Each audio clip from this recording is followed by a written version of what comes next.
You're listening to the AFTERBUZZ TV Network, now the largest new media platform on the web, and your #1 source for after-show entertainment. Very good, Dean. Johnson.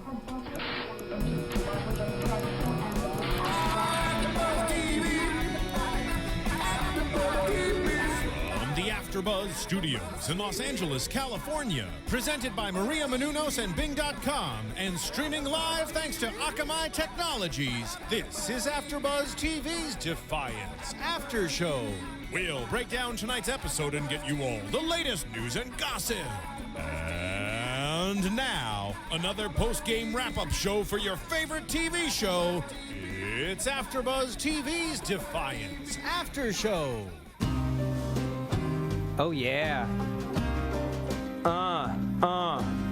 Scott Moore. Lay down some rhymes.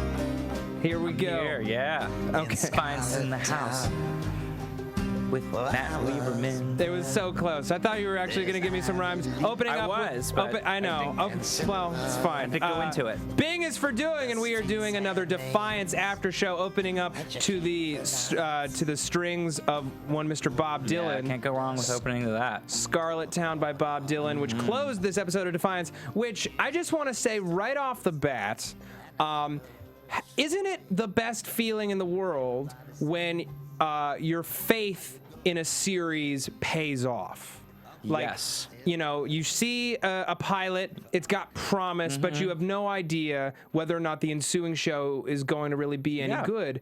And the show has gotten better every week until this episode. The jump in quality just exploded for me. What an excellent piece of television. Yeah, I think this episode was sort of the turning point to me too. Yeah. Just so much going on. My God, I don't even know where to begin. But there was it was the turning point, the defining moment to me. The defining now moment. I'm in it now, and I'm here all the way. Yeah, the defining moment of Defiance. So this is episode 4, A Well-Respected Man. We're doing this out of our normal time slot. So it's like extra special bonus fun times here. Bonus fun times just because we're trying to get caught up, and now we are. And I'm so glad we did this because what a great episode. Yeah. We So got lots of rich character development. We got conflict from just about every key member of the cast.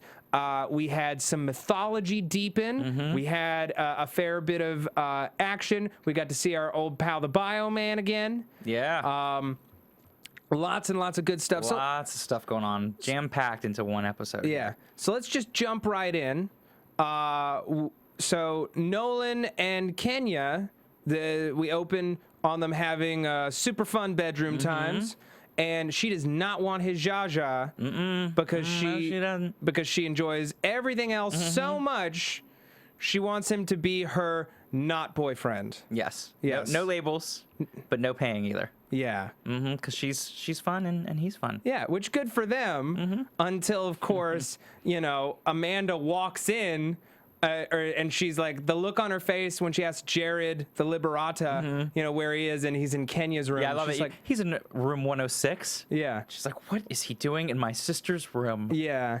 You know, girl, what he is doing. Come on. And we're going to get a little more into sort of like the fun politics of, you know, the mayor's sister being a prostitute or being a night porter. A night porter, which I do yeah. like that. I think I'm now going to refer to prostitutes as night porters. It sounds so much classier. I support you. I really like it. I support you and cherish you, Scott Moore, in all of your night portering exploits. Thank you.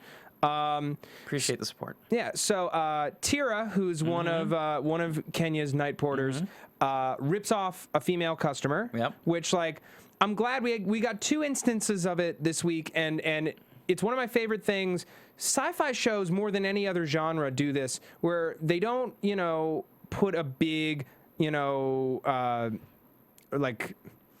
They don't make a big deal of it, but they just do little things to show that, you know, gay people are just part of the world. You know, you have this this female prostitute, and then later on, when we're dealing with the Bioman, and Daytak mentions a Castathan who he's very sweet on, it's another man, and that's great. Yeah, I love exactly. It's great that they just put it in there and it's not a big deal. It's well blended. Yes.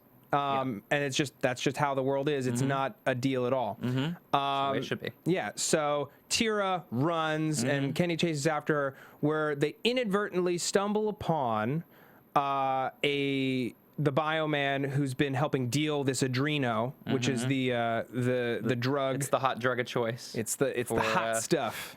For this town. It's so choice. So choice. So choice. How could it not be? I mean, my God, I wish I had access to it right now. Yeah. Adrenaline? A drug that's supposed to enhance your ability in combat, and yet later on, when Kenya is escaping from this lab, she clubs the guy with a flask, and he doesn't even see it coming. And he should be. I was expecting him to catch her arm. I was too. I was ready for him to really, and throw her 50 feet backwards. What was going on there? I know. Well, I'm disappointed. Well, maybe it's just normal. It's just a normal drug. It's like meth without the actual like freak crazy strength. Wow, yeah, good thing then. Lance Armstrong wasn't around in that episode. Exactly. Hard for him to resist. It is not a no juicing. It's not adreno, not juice. That's what we learned this week. Yes. So they inadvertently discover that they've been harvesting people for this drug. You could see the door, which we learned was an ice cream truck, which I thought was even more like creepy. There a bunch of humans tied up back there in the back of this truck. To me, like it was moments like that with the ice cream truck that speak to the potential of this series as like more than just another sci-fi show, as like a top tier series. Like the haunting image and sound of just nothing around for miles but wreckage, and this ice cream truck just like driving in the middle of the night. You can hear the music. And that's all that there is for miles and miles with people tied up in the back to be harvested for drugs. Yes. Like, how effing cool. Yeah, and messed up. Yes. Is that. But that's what's great. Yeah, it's like, absolutely. Like any show that's willing to go there. To go on that. Sign me up forever. Like that's awesome that they're taking making those kinds of ballsy moves. Those bold moves, yeah. This early. Leaving, so they're kidnapped and they're put into the maze, which we come to discover isn't real at all. We thought that it was a Volge infested maze, and I was like, how did they get a Volge in? Is that a fake Volge? Is someone in a Volge you even suit? were saying that. You're like, is that a real Volge? Yeah. No. We learn because of Kenya's Saint. Let's call it Saint Finnegan. Which we found out more. Yes. That really wasn't a Saint Finnegan. Yes. Her Saint Finnegan pendant that she had dropped earlier, she suddenly had again. And we're thinking but I was thinking there's no way they made that big of a blunder. Now, how did she get it back? But luckily, it was all just a dream. All just a nightmare machine made to harvest her adrenal fluids. Just normal typical stuff. Yeah. Just future stuff. Yeah. I was going to say, it's what happens when you take too much Ambien, too. Same thing. Oh, totally. Yeah, you start seeing all kinds of crazy aliens. You're super afraid. Start sending emails to people in the middle of the night. All kinds of great stuff. Yeah. Typical. So number one lesson, take Ambien at night and let yourself do silly things. That is not a lesson. Don't do that. Yeah. Just say no to drugs, kids. Yeah. And no to adreno. Yeah. So, obviously they're rescued by Amanda and Nolan. Just the perfect timing there. Yeah, Ulysses the bioman is killed sadly. Yeah. I was growing to like him. I know. I'm gonna miss him. Yeah. He was so attached to Miko. Yeah, he was. He was really happy that they were gonna leave together. I was like, poor Miko. Yeah. Well, poor Ulysses. No, I know, but I mean, the man was killed. The bioman was in love. He was, and I'm kind of sad to see him go. Yeah. Well, hopefully we'll get another one. Hope so. Speaking of biomen, I just want to take a quick second and mention. I don't know how many of you guys watch Defiance live. But Defiance is partnered with Axe. Axe is one of their main sponsors. And there is a Defiance-themed commercial for the new Apollo scent of Axe. Which, like, it's a woman being menaced by a bioman who picks up a giant rock, and then a Nolan-esque guy saves her. Yep. And then she doesn't care about him. She sniffs, and then off in the distance, there's an astronaut. Yeah. I don't get it. You know what? I I think it's brilliant. It's sort of like what you know from doing Mad Men and reading the podcast is how they're just bringing in the commercials that relate to the show, and it's sort of that blur to get people to stay tuned and watch the commercials. And Exactly. some people aren't watching it live and they're flipping through. It's a smart tactic. It's right now. clever. It's very clever, and yeah, they're a huge sponsor of the because even when you watch it on demand, you see all their. Oh, here it is. stuff. Yes. Smashes him. Yeah. Oh my God! Thank you for You're my saving me. hero. Yeah. Oh, but wait. Nothing beats an astronaut ever. Presenting No, sponsor of ever. Defiance. So if you want to be cool, guys, United 9. you're gonna be having that Axe Apollo. Just remember that. That's really cool. So funny. That's so funny to me that they spent the money to make the Defiance themed Axe commercial. But it's true. Nothing beats an Nothing astronaut does. ever. Nope. Not Ever. even a bioman. So true. let's talk about. We got a lot of cool relationship stuff this episode. Let's start with Amanda and Kenya. We got a great look at their dynamic and their history, which was really good too. Because I was kind of wondering. I mean, we also learned too that obviously there's gonna be more to this too. That Amanda was appointed. yes. So there's got to be some more background following up here of why she was appointed, why the other mayor left, what all that means. Well, let's talk about that right now. Let's talk about the town council. The first look we get at Amanda, we get a sense of how does she govern? Yeah, And how- we saw the opening there with that town council meeting. how is Defiance governed? There's a town council that has been making underground deals without her knowledge. Yeah. She's basically a lame duck mayor.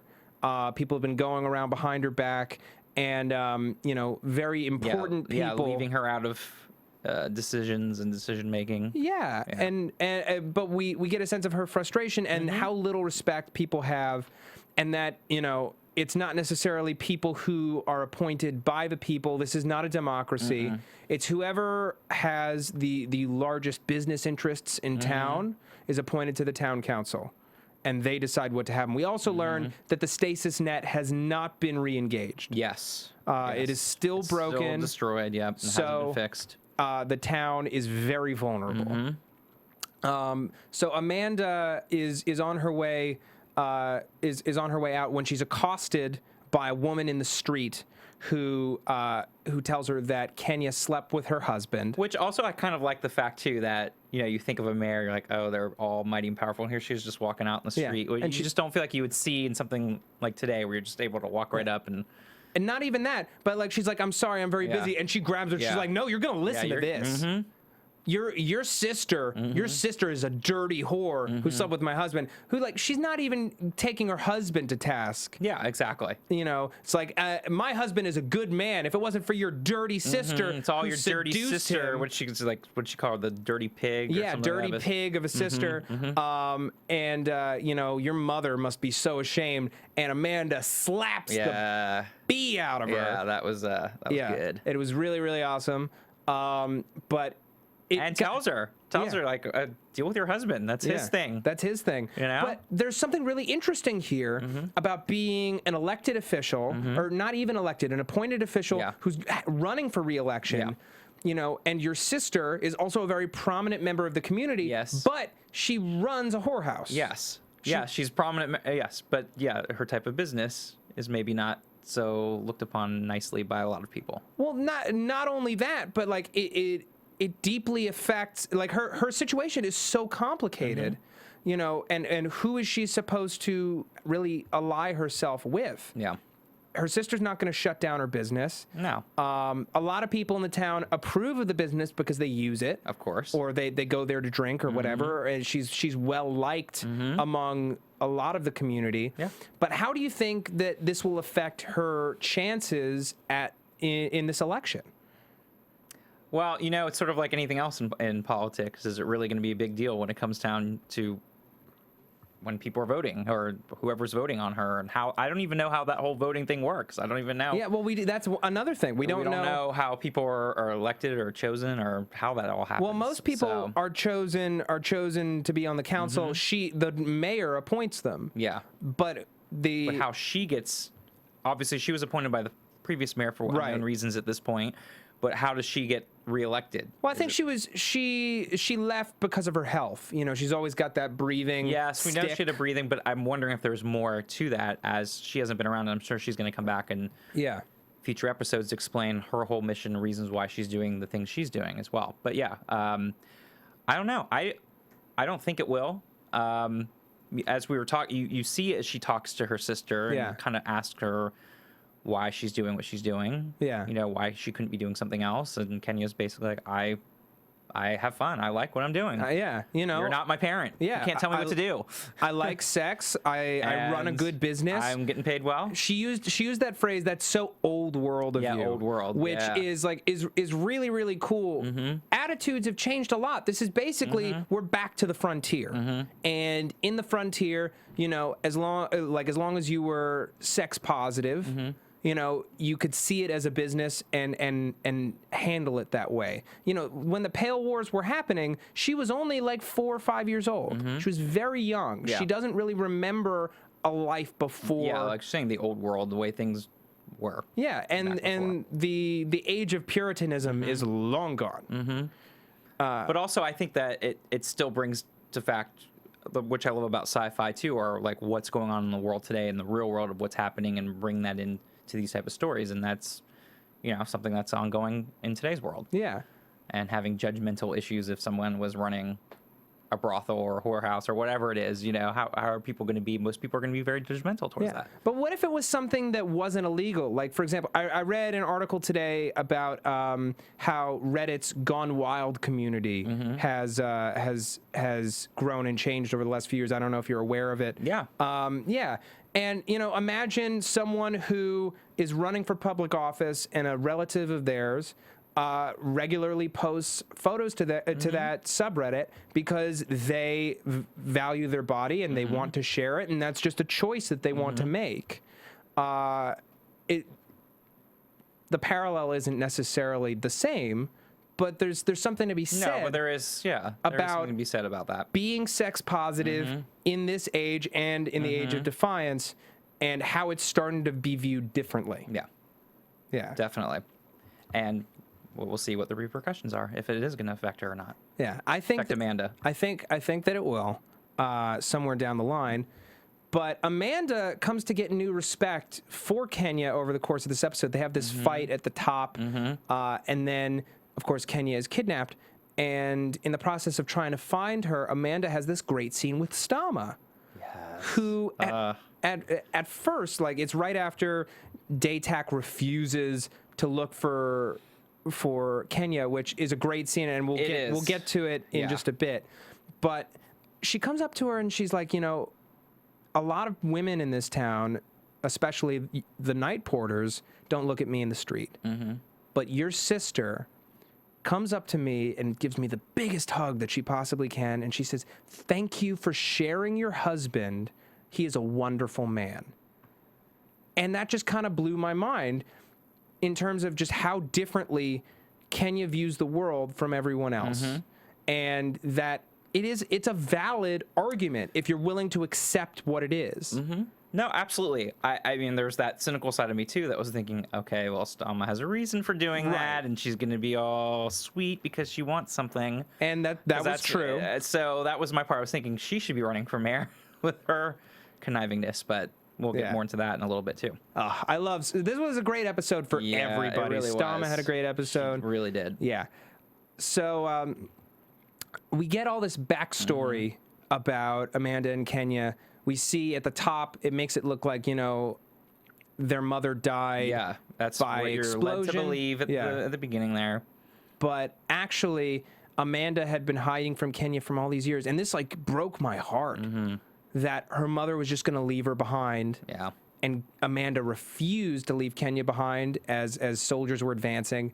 So their mom just said, "You'll know where I'll be." Yep, see you later. And runs. Yeah, she's like, "I see you." Brutal. And then, like Kenya said earlier, you know, you didn't raise me, I raised me. Heartbreaker to be carrying this around for all these years. All those years, yeah. How do you think that this colors their relationship from Amanda's perspective? You know, she cares about her a lot, and then to watch her become a prostitute. I mean, again, it's sort of that same thing. Like any other, if you're going back to a relationship and she has a whole unique perspective there, being sort of like that mother figure for her younger sister. So I definitely imagine that she's feeling, having this heavy heart, wishing that she would do something else, So of course, I think there's, and also I think she has a little bit of judgmental things with that as well. Yeah. Because she came from the old world, and she may not look upon it as positively as other people do, as her being a night porter. Yeah. But I think more importantly, it's just having to carry that burden all those years and not being able to be truthful to her sister is more intense than I think her relationship of what she's doing. Yeah. As far as a job. Also, it kind of, when you think about the timeline of this show, Nolan's a little bit older than Kenya. Yes. He's a little bit. He was like 8 or 9 when the Votans first showed up. So, if she was like 4 or 5 in the middle of the Pale Wars, which lasted about 15 years, he might be like 10 years older than her, maybe. Yeah, that's not so bad. It's the new world. Live a little. No, 10 years. Who cares? Nothing. Yeah.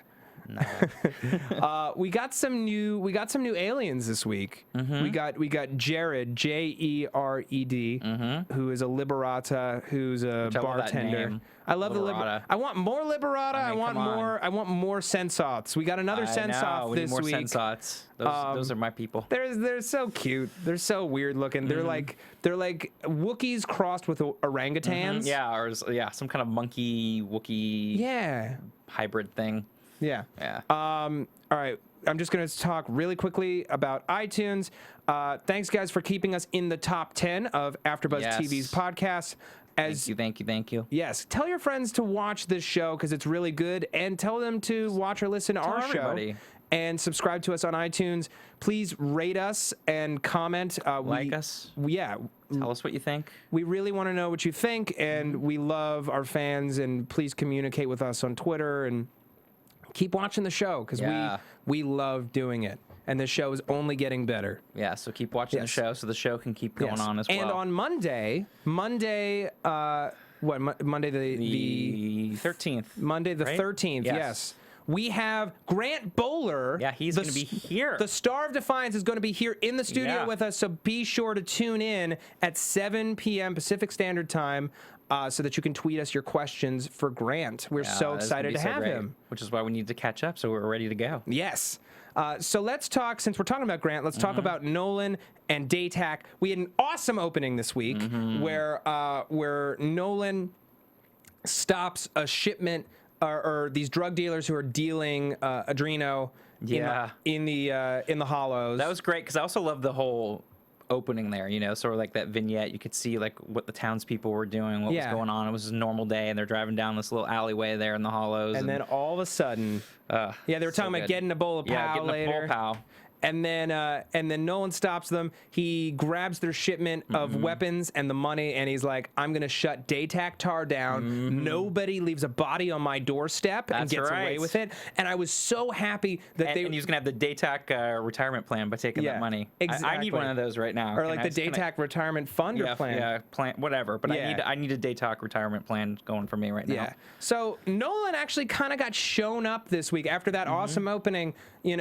Daytak had a point when he was taking him around later on, showing him the Hollows. Very good point, and I actually thought it was really well done because there was that scene earlier where he was talking about the whole respect thing, and I'm thinking, here we go again. Daytak thinking he's so important, but he has that very good point when they're walking around the Hollows, and he says it's not all about head thumping and being all beast-like. It's about the connections that you have with the townspeople, and there's reasons behind why people do what they do, which was, I think, he had a very good point there. Yeah. Well, Nolan is a soldier. He's not a detective. So he needs to develop that side of himself. He doesn't have that background. Exactly. So I think it was a really cool scene. And obviously, Daytak, it looked like he was trying to reach out and actually make a connection with him. But obviously, he was just planning to play him yet again. Yep. To which Nolan showed that he does have a bit of a detective side, noticing that our Castathan friend was afraid of Daytak, even though Nolan was the one with the gun in his hand. I was more afraid of Daytak than of Nolan. Yeah.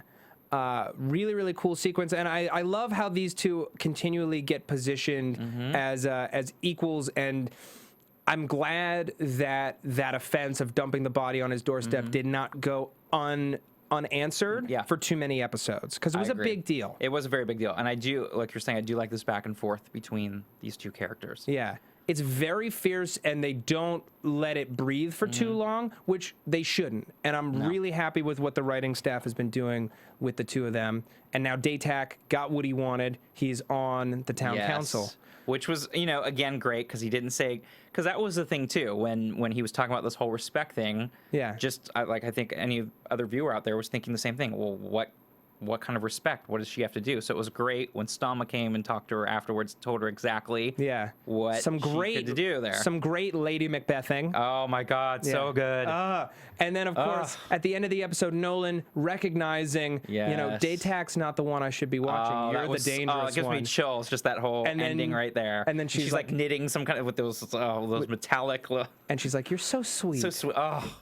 So good. Yeah, we good. audibly exclaimed, yes, we did. I mean, just chills. That was so great, that ending right there. So awesome. Because we've been talking about that since the very beginning, how she's so conniving. Yeah. And she just plays it so well. Yeah, so I'm really happy that delicious. The further we get into the series, the more everyone is coming to be on the same page. They understand Nolan's coming to understand who everyone is in this town and how he relates to them, who he should be watching, and the writers are allowing these relationships to advance and evolve at a very fast clip. But it's also good for us as the viewers too to know these backstories. So it's been nice, you know, finally to get that backstory of okay, with Amanda and Kenya, where they came from, what happened, you know, how they ended up being where they are today. So it just helped us get to know each of these characters a little bit more in depth, which is just I love that when I can get a good fleshed out character and I know what's going on in the background and why they react the way they do, because that's paramount to why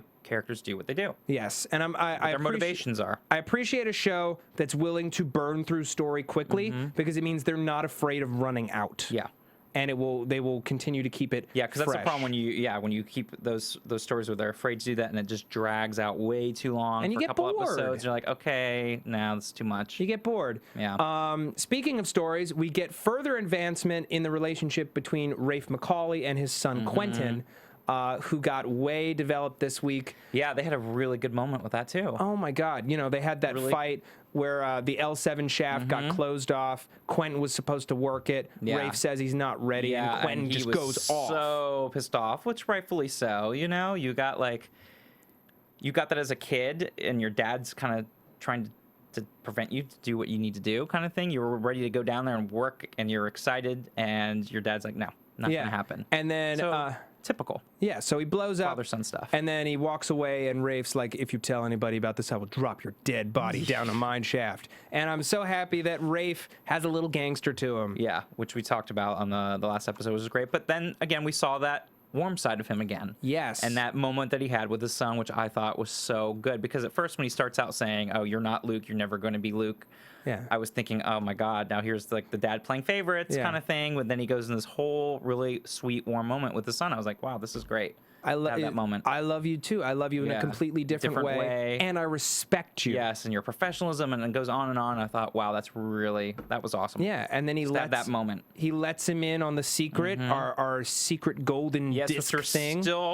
We're still now trying to figure out what that is. Can I call it, until we have a name, the golden web of mystery? Yes. Yes. I think we should. It looks like a web. Yes. The golden web of mystery. Yes, the GWM for short. The GWM for short. They go down into the L7 shaft and discover human bones. Yep. An old lantern that looks old enough to be, 18th or like 1800s even, and a bunch of cave paintings. Cave paintings, which was fascinating to me. I'm like, cave paintings? Like, what? But they seem to depict the Votan races and then some large godlike being that's holding the golden web of mystery and then a silver web of mystery. And I'm wondering... And some kind of symbolism in the middle of this godlike being as well was drawn out. Here's what I'm wondering. Did humans somehow summon the Votans to Earth? Good question. And I wonder if this is the evidence. I'm sure we're going to learn more about it in the episodes to come. Good point with the whole cave painting things, because I kept trying to figure out, why are they doing cave paintings? What is that? Yeah. Did that even come from humans, or did that come from some other alien race that was somehow doing this. You know? So we're speculating. So let's just call this speculation time. Yeah. Yeah, you were already speculating there. I know. You were doing some speculating. Yeah, I think so. We know that the old mayor wants to get into this cave because of something else that is buried there. Yes. But it could potentially be the thing that has already been unearthed. It could, you know, and just the evidence of these cave paintings. Yes. But obviously, this is something very, very important. Yes. Because even Rafe says that he thinks Luke was killed because of this object. Yes. This GWM here, the Golden Web Mystery. Yeah. So it is very important. And how, why, is to be determined. To be determined. TBD. I think it's time for us to wrap up our episode. Final thoughts, Scott Moore? Well, here's a final thought for you. I'd like to know, how much is a script worth in US dollars? You know, they keep talking about 20 scripts, 200 scripts. How much is that? I need a conversion rate here. I don't even know what I'm working with here. They're light on natural resources that we know about. So I need to know what a script is worth. Let me know, guys. If you have any idea what the conversion rate is. Yeah. How much Jaja is that script worth? Yeah. Script and Jaja meaning the same thing. Yes. I want to know more about our hidden cavern. I wanted a nice, solid shot. We didn't get up too many good looks at what was on the wall. No. And which, again, done on purpose. And I think nice way of just letting us in a little bit, but not all the way. The internet community is definitely going to look at all of that over the next week, and hopefully we'll get some nice, juicy analysis to ask Grant Bowler about on Monday. Maybe we'll get him to sing something too. Yes. Cannot wait for that. Cool, man. Well, I am so excited for Monday. Scott Moore, tell them where they can find you. You can find me on the old Twitter at SMan80. That's SMAN80, and also wrapping up the Celebrity Apprentice here Sunday nights on the good old AfterBuzz. Where can they find you? Well, you can find me on Twitter at Matt Lieberman. That's MattLieberman. You can also find me here on AfterBuzz TV on the Doctor Who After Show and on the Mad Men After Show. We do Doctor Who Tuesdays at 7 p.m. and Mad Men Sundays at 9 p.m., I believe, Pacific Standard Time. You can also find sketch comedy that I take part in online at vlytv.com. Thank you guys so much for watching and or listening, and we will see you on Monday with Grant Bowler. Yeah. From Bing.com, executive producers Maria Menounos, Kevin Undergaro, Phil Svitek, and the entire AfterBuzz TV staff, we would like to thank you for listening to the AfterBuzz TV network. To watch or listen to other after shows and post comments or questions, be sure to visit AfterBuzzTV.com. I'm Sir Richard Wentworth, and this has been a presentation of AfterBuzz TV. Buzz you later. The views expressed herein are those of the hosts only and do not necessarily reflect the views of AfterBuzz TV or its owners or principals.